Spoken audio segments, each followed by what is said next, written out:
불길 타오르게 하소서. 주의 말씀 이 땅 새롭게 하소서. 오늘은 우리가 계속해서 듣고 있는 사도신경 강의 10번째 시간이 되겠습니다. 우리가 지금 무엇을 믿고 있는지, 우리는 무엇을 믿고 있는지, 신앙의 기본, 신앙의 본질을 우리가 다시 한번 확인하는 시간입니다. 그 중에 사도신경을 통해서 우리의 믿음의 기본이 무엇인가 묵상하는 중에 오늘은 하늘에 오르사 이 부분을 묵상하기를 원합니다. 예수님의 승천하신 예수님에 대한 말씀입니다.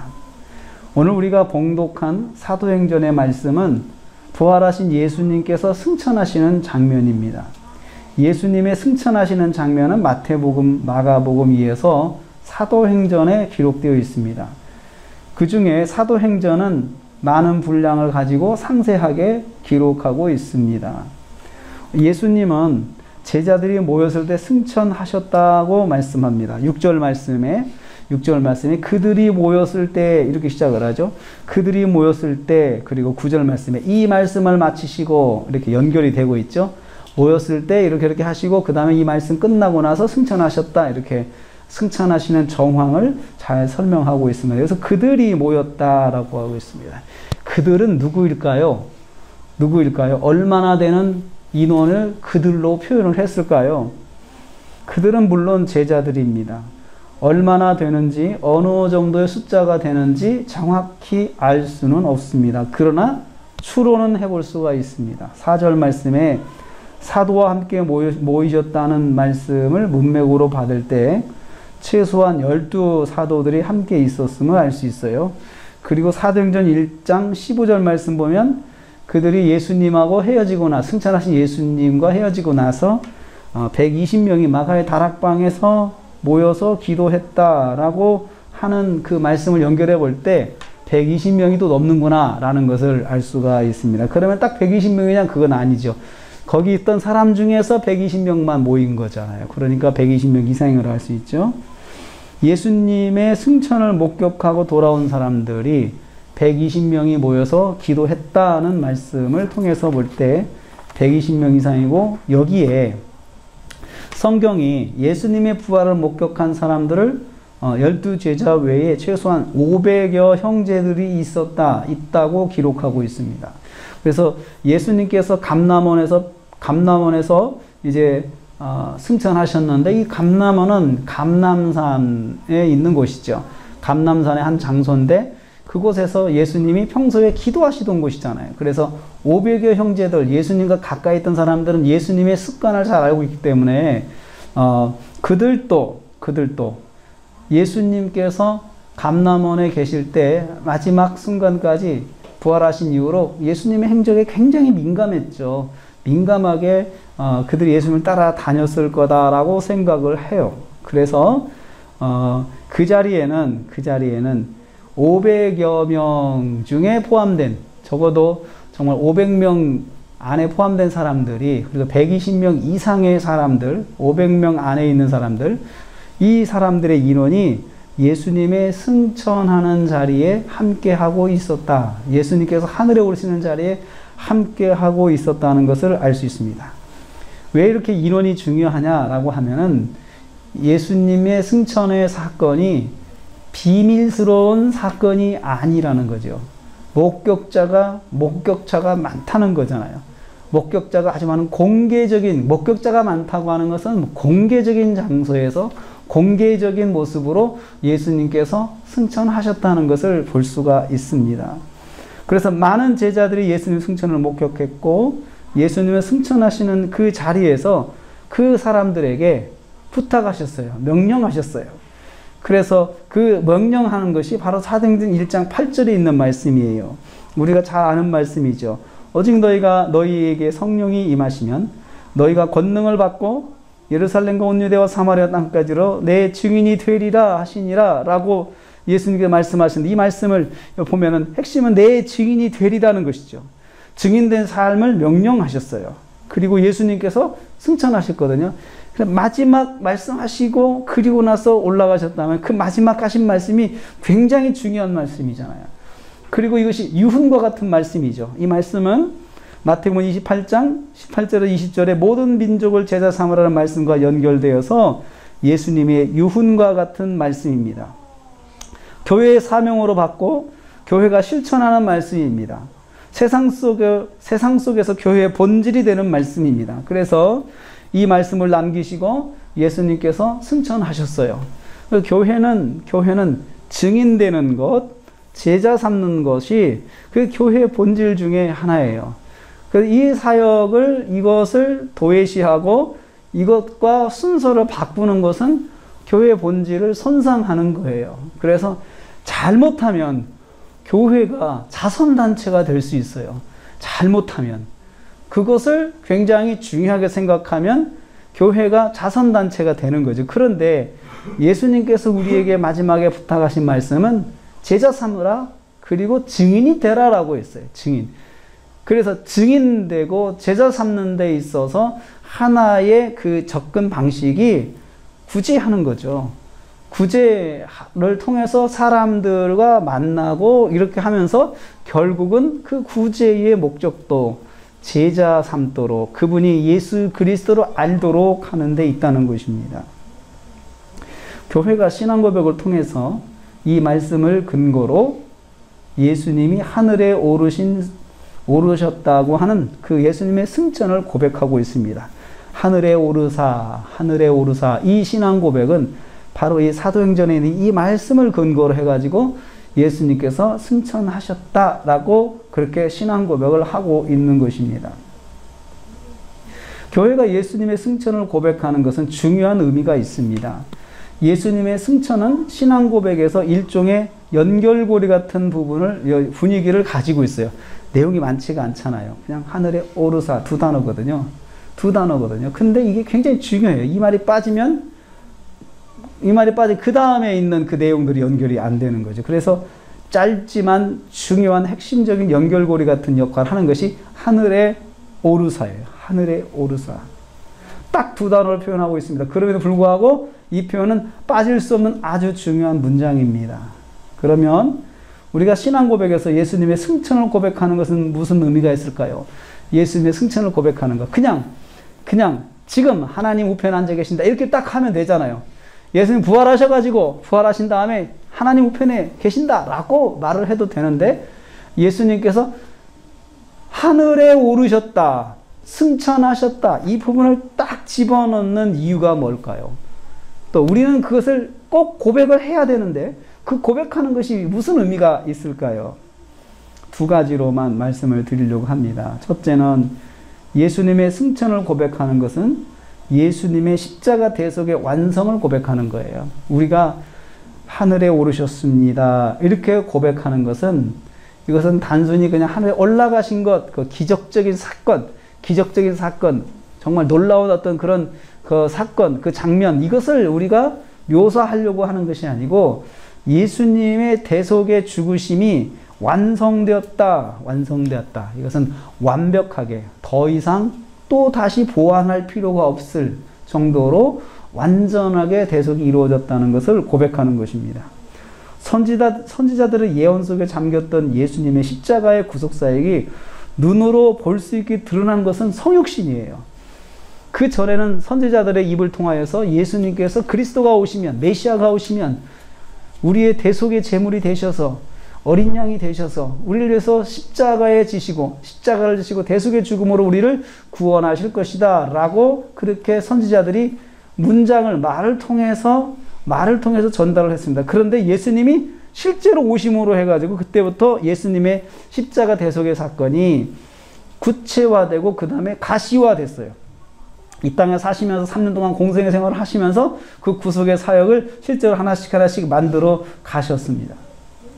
예수님께서 인간의 몸을 입고 세상에 오셨습니다. 원래 하나님이신 예수님께서 하나님의 자리를 내려놓고 사람의 형체를 입고 세상에 오셨습니다. 가시화된 거죠. 예수님의 구속사역이 이제 눈으로 보여지는 사건이 되는 거예요. 그리고 십자가에 죽기까지 성부 아버지의 구속계획을 실천하셨습니다. 이것을 빌립보서 2장 6절 8절에서 잘 말씀하고 있어요. 빌립보서 2장 6절에서 8절 말씀 보면요. 그는 근본 하나님의 본체시나 하나님과 동등됨을 취할 것으로 여기지 아니하시고 자기를 비워 종의 형체를 가지사 사람과 같이 되셨고 사람의 모양으로 나타나사 자기를 낮추시고 죽기까지 복종하셨으니 그 십자가의 죽으심이라. 예수님께서 십자가에 죽으신 것이 바로 예수님의 구속사역의 하이라이트거든요. 그런데 이것을 예수님께서 이제 직접 이루셨다. 눈에 보이는 그 사건으로 제가 우리 십자가에 죽으신 거 묵상할 때도 역사적 사건이다라고 말씀해요. 십자가에 죽으신 것이 역사적 사건이다라고 말씀을 드렸는데 이어지는 부활하시고 승천하신 사건도 다 역사적 사건이라는 맥락을 똑같이 가지고 있습니다. 예수님 십자가에 죽으시고 사흘 만에 부활하셨습니다. 부활하신 후에 40일이 지나서 오늘 말씀에 기록된 대로 승천하신 것입니다. 예수님께서 승천하심으로 본래 하나님이신 하나님의 본체이신 예수님께서 하나님과 동등한 자리로 돌아가신 것입니다. 십자가 대속의 구속사 임무를 완수하시고 원래의 자리로 돌아가신 것입니다. 마치 임무를 마치고 파견된 대사가 임무를 마치고 완수하고 본국으로 돌아가는 것과 같은 모습입니다. 우리는 신앙 고백을 통해서 바로 이 점을 고백하고 있습니다. 예수님의 구속사역이 완벽하게 이루어진 것을 고백하는 거예요. 그것이 하늘의 오르사입니다. 그래서 하늘의 오르사는 예수님의 구속사역이 완전히 이루어졌습니다 하고 내가 믿고 고백하는 의미가 있다는 거죠. 그러면 왜 구속사의 완성을 고백하는 것이 왜 이렇게 중요합니까? 예수님께서 예수님의 구속사는 완벽하게 이루어졌습니다. 이것을 고백하는 것이 왜 이렇게 중요합니까? 왜냐하면 우리가 이를 통해서 죄의 용서의 확신을 가질 수 있기 때문입니다. 죄의 용서의 확신, 사죄의 확신. 히브리서 7장 27절 말씀을 보면 이렇습니다. 그는 대제사장들이 먼저 자기 죄를 위하고 다음에 백성의 죄를 위해서 날마다 제사 드리는 것과 같이 할 필요가 없으니 예수님께서 십자가에 죽으심으로 해서 이제 변한 것이 뭐냐? 전에는 대제사장들이 자기 죄를 위해서 날마다 제사 드리고 그리고 나서 백성들을 위해 날마다 속죄의 제를 드렸어요. 그랬는데 이제는 그럴 필요가 없게 되었다. 왜냐하면 그가 단번에 자기를 드려 이루셨기 때문이다. 자기를 드려 이루셨기 때문이다. 예수님의 십자가 대속의 죽으심이 우리의 구속, 죄 용서의 완성을 이루셨다는 것을 히브리서가 말씀하고 있어요. 그가 단번에 자기를 드려서 이루셨어요. 다 이루셨어요. 예수님께서 단번에 자신을 들여서 완전한 제사를 이루셨다는 뜻이에요. 우리 죄를 완전히 속죄하셨다라는 뜻이죠. 완전한 속죄는 우리가 용서를 구한 죄를 다시 회개하고 또 회개하는 일을 하지 않아도 된다는 거예요. 어떤 일에 대해서 내가 회개를 했어요. 근데 회개하고 나서 마음에 좀 더 걸린다 이거예요. 그래서 또 회개해요. 그럴 필요가 없다는 거죠. 그럴 필요가 없다는 거죠. 왜요? 예수님의 구속사가 완성됐기 때문에 한번 예수님이 십자가에 죽으셔서 그 죽으심이 우리의 대속을 완성하셨기 때문에 그렇다는 거죠. 만약 예수님의 대속이 미완성이라면 구약시대 제사장들처럼 날마다 속죄제를 드렸어야 해요. 만약에 완성되지 정말 좀 부족했다 그러면 그 부족한 부분에 대해서 내가 뭔가 채워야 된다는 생각이 들잖아요. 부족하니까 채워야 되잖아요. 그래서 회개 한 번 더 한다든지 아니면 날 잡아서 조금 더 보충적인 회개를 해야 된다든지 이렇게 해야 되는 거 아니겠어요? 그런데 단번에 예수님께서 십자가에서 제물이 되심으로 말미암아 그런 수고를 하지 않아도 된다는 것입니다. 그래서 히브리서 10장 10절에 또 이렇게 말씀해요. 이 뜻을 따라 예수 그리스도의 몸을 단번에 들이심으로 말미암아 우리가 거룩함을 얻었노라. 예수님께서 십자가에 죽으심으로 그 한 번의 죽으심으로 우리가 거룩함을 얻었노라. 거룩함을 얻었다. 그래서 우리를 성도라고 해요. 성도. 거룩한 사람들. 거룩한 사람. 구별된 사람. 예수님의 십자가 보혈로 우리를 깨끗하게 하셔서 구별된 사람이 됐다. 하나님의 백성으로 하나님의 자녀로 구별되었다. 거룩함을 얻었노라. 그 고백하고 있어요. 성도인 우리는 예수님의 십자가 대속의 용서를 믿음으로 우리가 성도가 되는 거예요. 예수님께서 성부 하나님의 뜻을 순종하려고 세상에 오셨습니다. 예수 그리스도의 몸을 단번에 제물로 십자가에 올리심으로 희생 제물이 되셨습니다. 우리는 이 사실을 믿음으로 말미암아 우리가 거룩함을 얻게 된다는 겁니다. 십자가 대속의 죽으심이 미완성이라는 생각으로는 예수 그리스도를 믿음으로 이루어지는 우리의 거룩을 절대로 확신할 수가 없어요. 만약에 예수님의 십자가의 대속의 죽으심이 조금 부족하고 약간의 부족함이 있다 그러면 우리가 예수님을 믿어서 내가 예수를 믿어 구원을 얻는다. 이 부분, 예수를 믿어 용서를 받는다. 예수님 십자가 보혈을 의지하고 내가 회개하고 용서를 받는다는 것도 이것도 조금의 부족함이 생기기 때문에 뭔가 부족함을 채워야 된다는 생각이 들 수밖에 없어요. 여러분 그렇지 않습니까? 우리가 회개하고도 아마 이 죄는 또 회개해야 될지도 모르겠어. 왜? 내 마음에 자꾸 자책감이 생겨. 그래서 또 회개하고 아니면 자책감이 생기는 것이 너무 힘들어서 아예 회개를 하지 않는 거예요. 회개를 해봤자 또 자책감이 또 생기는데 그럼 또 회개해야 되는데 그것 때문에 계속 이게 악순환이 되는 거예요. 그래서 결국은 회개 자체에 대한 회의가 드는 거죠. 회개하면 뭐해? 이것이 완전하게 용서가 되는 건 아닌데 조금이라도 남는 용서는 용서가 아니잖아요. 십자가 대속의 완성을 하늘에 오르신 예수님을 고백함으로 확인할 수 있어요. 그래서 우리가 하늘에 오르사 이것은 완전히 마치고 완성하시고 이제 원래의 자리로 예수님께서 신성의 자리로 돌아가신 것을 말하는 것이죠. 예수님께서 모든 구속사역을 다 이루시고 하늘에 오르셨다는 의미로 고백하고 있습니다. 그래서 예수님이 십자가에 죽으실 때 마지막에 하시면 다 이루었다. 테텔레스타이 다 이루었다 하셨잖아요. 다 이뤘다. 우리가 히브리서 7장 27절에 있는 것처럼 그가 단번에 자기를 들여 이루셨다는 것이 완성하셨다는 뜻이에요. 완성하셨다. 조금 더 부족함이 없이 완성하셨다라는 뜻입니다. 사랑하는 성도님들, 우리는 예수님의 십자가의 죽으심으로 우리의 죄가 용서된 것을 우리는 믿습니다. 예수님은 우리 죄를 지시고 십자가에 죽으셨습니다. 대속의 어린 양으로 죽으셨습니다. 예수님의 대속의 사역은 완벽하게 이루어졌습니다. 보완이 필요하지 않습니다. 완전한 대속입니다. 우리는 이 사실을 믿음으로 성도라 불려지게 되는 것입니다. 성도는 당연히 이 사실을 믿고 있어야 합니다. 내 용서, 나의 죄사함은 완벽하게 이루어졌다. 그리고 나 이 사실을 믿고 주님께 회개하면 용서된다. 마귀가 공격하는 것은 용서의 미완성입니다. 용서의 미완성. 네 죄를 생각해봐. 네가 얼마나 많은 죄를 졌냐. 너의 죄가 얼마나 악랄하냐. 너의 죄가 얼마나 교만하냐. 얼마나 교활하냐. 너는 용서받지 못해. 아니야, 또 회개해야 돼.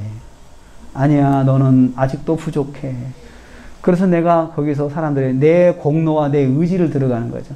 그러면 내가 더 봉사를 좀 해볼까? 그러면 내가 좀 헌금을 더 많이 해볼까? 그러면 내가 또 좀 더 뭔가 교회를 위해서 뭔가를 해볼까? 하나님을 위해서 뭔가를 해볼까? 그러면 내가 좀 용서될 것 같아. 내 마음이 좀 위안이 될 것 같아. 라는 생각을 하게 되는데 그것은 다 예수님의 대속의 미완성을 내가 자꾸 조장하는 거예요. 마귀가 자꾸 내 마음속에 예수님의 대속의 미완성을 자꾸 이렇게 자극하는 거예요. 그래서 우리가 신앙 고백할 때 하늘에 오르사라는 그 부분을 정확하게 고백을 하고 있는 것입니다. 둘째로 우리가 예수님의 승천을 고백하는 것은 승천 사건이 역사적 사실임을 선포하는 것입니다. 신앙 고백은 공개적으로 우리가 선포하는 거예요. 큰 소리로 우리가 발성하는 거잖아요. 하늘에 오르사 이렇게 발성하잖아요. 근데 이것은 하늘에 오르신 사건이, 승천 사건이 그냥 비밀리에 사교 집단처럼 비밀스러운 사건 속에서 몇 사람만 보고 그냥 몇 사람이 이야기하는 것이 아니고 공개적인 자리에서, 우리가 처음에 제가 말씀드리거든요. 공개적인 자리에서 정말 수백 명의 사람들이 보는 자리에서 그것도 땅으로 꺼져서 땅으로 들어갔다 그러면 또 안 보이잖아요. 하늘로 올라가면 그 외의 사람들이 다 볼 수 있다는 거죠. 예루살렘은 공간이 좁은 공간입니다. 감람산은 조금 높은 곳이에요. 거기서 오르셨다 그러면 맞은편에 있는 다윗성에서도 보일 수 있는 곳이에요. 보일 수 있는 그 공간이에요. 그냥 골짜기를 중심으로 해가지고 동네가 옹기종기 모여있기 때문에 한 곳에서 무슨 일이 났다 소리를 지른다 그러면 다른 곳에서 들을 수가 있어요. 예수님의 부활이 역사적 사실인 것처럼 예수님의 승천도 역사적 사실입니다. 앞부분에서 말씀드린 것처럼 예수님의 승천은 공개적인 자리에서 많은 목격자들이 함께한 사건이었습니다. 최소한 500여 명의 이상의 사람들이 같은 장면을 목격하였습니다. 똑같은 장면을 봤습니다. 예수님께서 감람원이라는 공개적인 장소에서 많은 사람들이 함께하는 가운데 하늘에 오르셨기 때문입니다. 오늘 봉독한 말씀을 다시 한번 관찰해 보겠습니다. 9절 말씀입니다. 이 말씀을 마치시고 그들이 보는 데서 올려져 가시니 그들이 보는 데서 올려져 가시니 그들이 보는 데서 구름이 그를 가려 보이지 않게 하더라. 구름이 그를 구름이 가려질 때까지 이 사람들이 그들이 보는 가운데 그 사람들이 시선을 집중해서 예수님 올라가시는 것을 봤다는 거잖아요. 그러면 여기에서 몇 가지를 더 상상할 수가 있어요. 예수님이 승천하시는 장면이 그냥 순간이동처럼 뿅 하고 없어지는 순간이동이 아니었어요. 그렇죠? 점진적인 이렇게 승천이었어요. 쭉 사람들이 시선을 고정하고 따라가는 예수님의 그 모습을 따라가면서 시야에서 사라질 때까지 마치 여러분 가스 풍선을 올리면 풍선이 막 올라가잖아요. 걸었을 때 풍선을 쳐다보잖아요. 풍선을 쳐다보면 풍선이 정말 가물가물 점이 될 때까지 계속 쳐다보잖아요. 나중에는 안 보이죠. 너무 높이 올라가니까 안 보이잖아요. 마치 예수님 올라가실 때도 장면이 그런 것이에요. 예수님 승천하실 때 사람들의 눈이 고정이 됐어요. 예수님께. 그리고 계속해서 올라가서 구름에 가려서 안 보일 때까지 예수님께 점진적으로 올라가신 거죠. 그런데 여러분 그 사건을 내가 직접 목격했다 그러면 엄청난 흥분이 됐을 것 같아요. 그걸 여러분 사람이 올라가는 걸 본다는 거 보세요. 그냥 놀라운 사건이죠. 그냥 입에서 감탄이 와 나오죠.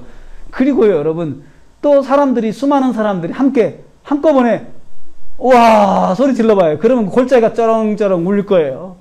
그렇잖아요. 그리고 어떤 사람은 그냥 손을 잡고 그냥 그 얼음이 됐을 거예요. 이야 와 그 어떤 사람은 막 박수를 쳤다고 생각을 해요. 정말 멋있다 그러면서 그리고 어떤 사람은 정말 감격스러워서 눈물을 흘리면서 쳐다봤을 거라 생각을 해요. 이것은 뭘 말하냐? 이것을 경험한 사람은 절대로 잊을 수가 없다는 거죠. 절대로 잊을 수가 없는 사건이에요. 그만큼 충격적이면서 사실적인 사건이에요. 그렇지만 우리가 어떻게 그런 일이 일어날 수가 있느냐라고 이야기하지만 사실은 그런 일이 일어났고 그것을 경험한 사람들은 정말 오감이 다 동원된 상태로 감격과 감동과 놀라움과 그리고 정말 어떤 두려움과 그런 감각이 다 한꺼번에 모아지면서 그 장면을 봤을 거라 생각을 해요. 그러면 그 장면은 절대로 잊혀질 수 없는 장면이죠. 평생 동안. 구름이 그를 가리어 보이지 않게 되었더라. 저도 그 장면을 한번 상상하면서 혼자 봤어요. 목이 뒤로 넘어갔을 것 같아요. 목이 뒤로 넘어갈 것 같아요. 그 정도로 봤을 것 같아요.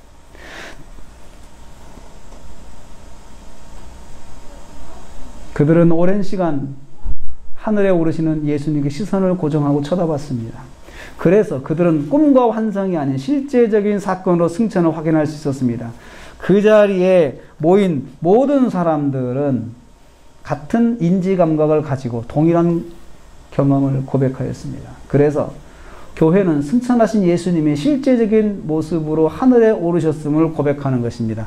만약에 예수님이 하늘에 오르지 않으셨는데 우리가 인위적으로 만들어서 그렇게 고백을 했다면 이건 엄청난 역사적인 사기예요. 역사적인 사기예요.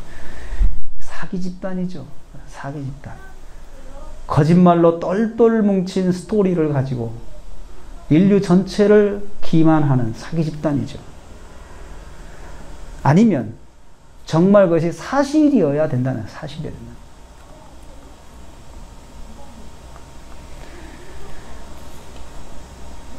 우리의 신앙은 신화가 아닙니다. 우리의 신앙은 미신이 아닙니다. 우리의 신앙은 역사 속에서 일어난 하나님의 역사를 근거로 살아계신 하나님을 믿는 신앙입니다. 단순히 나의 느낌과 나의 감정을 근거로 믿는 신앙이 절대 아닙니다. 분명한 사실을 기록한 성경 말씀을 기반으로 우리의 믿음을 세워가는 것이 우리의 신앙입니다. 저는 이 말씀을 통해서 적용하고 싶은 부분이 있어요. 신앙은 개인의 체험을 근거로 하는 것이 아닙니다.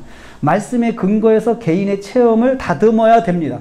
체험이 필요한데 그 체험을 말씀으로 다듬어서 체험을 관리를 해야지, 체험이 말씀 위에 있으면 안 된다는 것이죠. 예수님의 승천하신 사건이 정말 신비한 사건이지만 그 신비한 사건이 많은 사람들의 객관적 이성으로 통제가 되는 거예요. 몇 사람만 보고 끝난 것이 아니고 동시다발로 많은 사람들이 같이 봐서 입증을 해서 이론적인, 이성적인 입증을 하는 거죠, 이것을. 단지 한 사람의 신비한 체험을 성경으로 기록하지 않았어요. 500여 명 이상의 객관적인 체험이 예수님의 승천을 입증하고 있어요. 신앙은 성경적인 보편성을 가져야 해요. 개인적인 신비성에 빠지면 신앙은 사교가 되고 맙니다. 신앙은 신비한 체험을 포함하고 있습니다. 그러나 신비한 체험이 성경을 넘지 않아야 합니다. 성경을 넘지 않아야 해요. 그런데 신비한 신앙을 성경을 넘어서 신비한 신앙의 체험을 주장하고 그것으로 성경을 고치고 이런 사람들이 현대 교회에 종종 나타나고 있습니다. 신앙생활에서 말씀은 신앙 객관화의 기준입니다. 성경 말씀을 넘어가지 않아야 합니다. 성경 말씀을 외면하고 신비한 체험을 추구하면 안 됩니다. 신비한 체험을 하되 성경을 구별하고 성경으로 구별하고 다듬는 지혜가 필요합니다. 우리는 믿습니다. 예수님께서 부활 승천하셨음을 믿습니다. 그렇지만 이것을 한두 사람의 신비한 체험으로 이야기한 것을 우리가 그것을 받아들일 것이 아니에요. 수많은 목격자들이 공통적으로 이야기하고 공통적으로 그리고 함께 인정하는 것을 객관화해서 그것을 기록했고 그것을 우리는 신앙으로 받아들이고 있습니다. 예수님의 승천은 대속 십자가, 대속의 십자가 사역의 완성을 믿는 고백입니다. 그래서 우리가 하늘에 오르사라고 고백하는 것은 예수님의 대속이 완성되셔서 그래서 이제는 예수님께서 원래의 자리로 돌아가셨다라고 고백하는 것입니다. 나의 죄가 용서받았음을 고백하는 믿음입니다. 완전히 용서받았음을. 이 십자가 용서는 단번에 이루어졌기 때문에 다시 주님이 십자가 지실 필요가 없음을 고백하는 것입니다. 한 번 회개한 죄를, 같은 죄를 또 회개하고 이러지 않아도 됩니다. 죄책감을 가지고 자신을 자책하지 않아도 됩니다. 그래서 용서의 확신을 가질 수가 있습니다. 그리고 회개하고 자책하지 마십시오. 회개하고 자책하는 그것은 마귀가 우리를 자꾸 예수님의 용서, 예수님의 십자가의 죽으심을 미완성으로 유도하는 것입니다. 우리가 예수님의 승천을 고백하는 것은 예수님의 승천이 역사적 사건임을 선포하는 것입니다. 역사 속에서 일하시는 주님을 우리가 고백하는 것입니다. 주님의 십자가 사건은 역사적 사건임을 고백하였습니다. 같은 맥락에서 우리는 예수님의 승천이 역사적 사건 속에서 일어난, 역사적 시간 속에서 일어난 일임을 선포합니다. 우리의 신앙은 역사적 시간 속에서 일어난 사건임을 기억하십시오.